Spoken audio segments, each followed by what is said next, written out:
according to his experience. Mr. Davis? All right, let me see. You guys look like you're getting good and full right now, so I'm gonna just tell you a story as you eat, all right? I'm 49 years old. I was born in 1969, all right?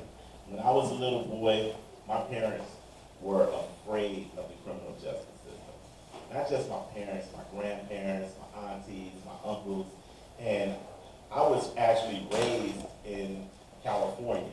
My mother is from Louisiana, so I would come back to Louisiana every summer. I got my education in Los Angeles, and then I'd come back and spend my summertime playing with BB guns and doing the things that Louisiana boys do, right? So, but they would always warn me about them people. You understand? Look now, as you grow up, they're going to be after you and so forth and so on. It was almost like hearing about the criminal justice system was like hearing about the boogeyman or something, right? A system that I couldn't really concretize in my mind in a way to just say, okay, this is something that I can see or whatever. By the time I was 14, my mother was murdered in California. And so that made me a victim of violent crime, but at the same time, I never got any psychological therapy or help. It's like, boy, just keep going, you know what I'm saying? So at that point, I had to move to Shreveport, Louisiana to continue my schooling.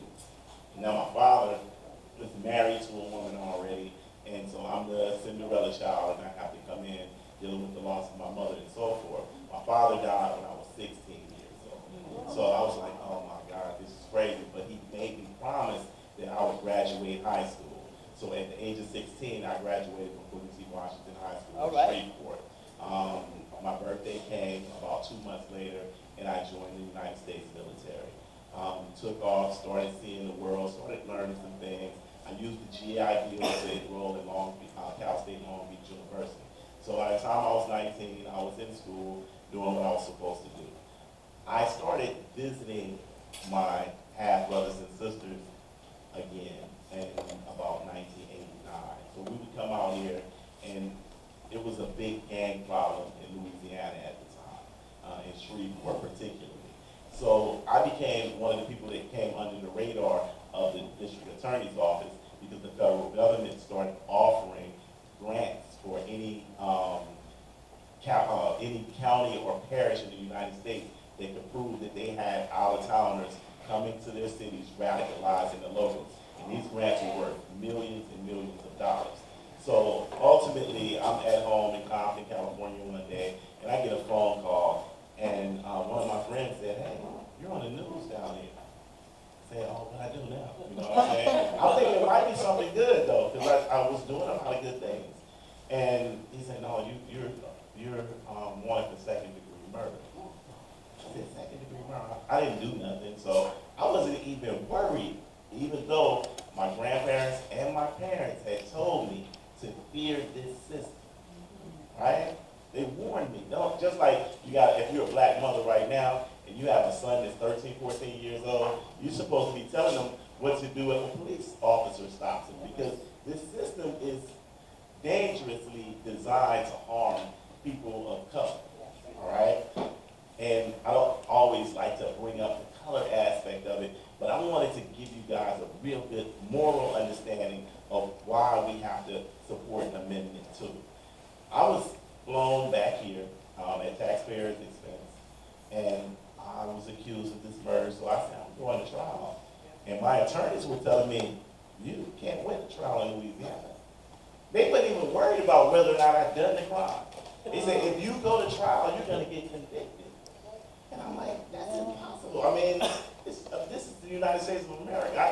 I'm a veteran, you know. I mean, I believe in the Constitution. I believe in the 6th Amendment and the 14th Amendment. The 6th Amendment says that I'm going to have adequate legal representation. And the 14th Amendment says that every law in the federal system under the Constitution of the United States is to be given to the states. I mean, no state, notwithstanding any right or law to contrary, right? So this has to be the same thing as if I was to go to trial in California. That's what I'm thinking in my mind. I'm college educated. I know that you're not going to just convict me of something without any evidence, right? So this is 1990. and we crank it up. So I'm paying you. We got to go to trial.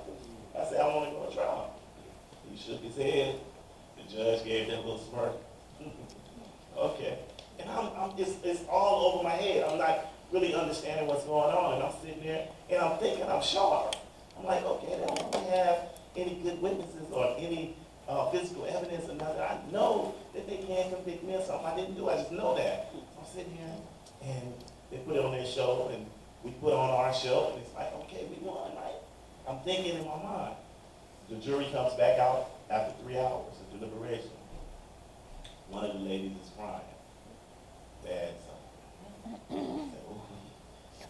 So the jury foreman tells the judge that we find the defendant guilty, second-degree murder.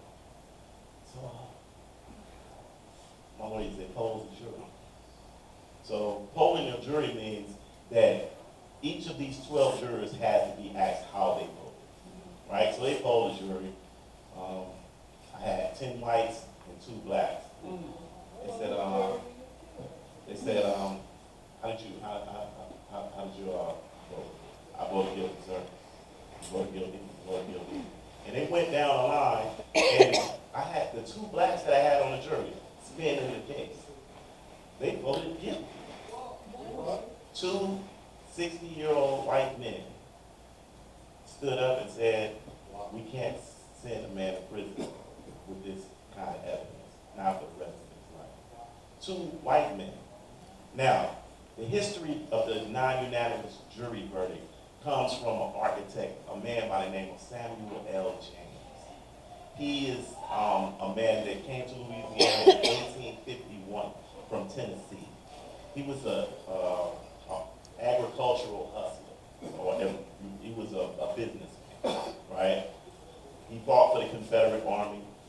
Once they lost and Reconstruction started, he was the author in the first privatized, totally privatized prison system in the United States of America. And he also is the inventor of a place called Angola, right? He leased property along the Mississippi River, 18,000 acres worth, right? The same size as the city of Manhattan.